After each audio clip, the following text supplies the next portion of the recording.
Welcome back to another technical deep dive here in the debug zone.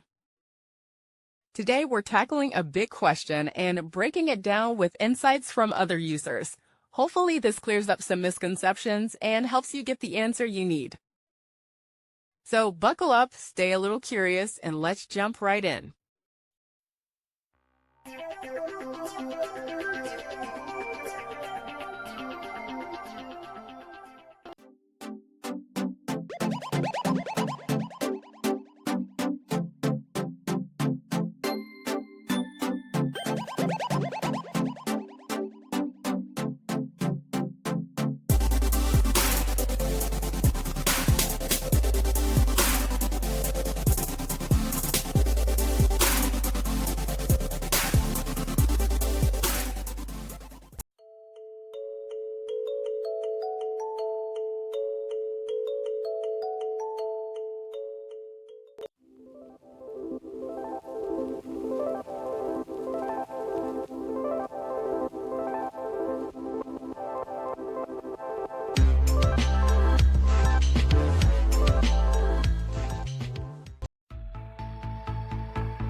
And that's a wrap.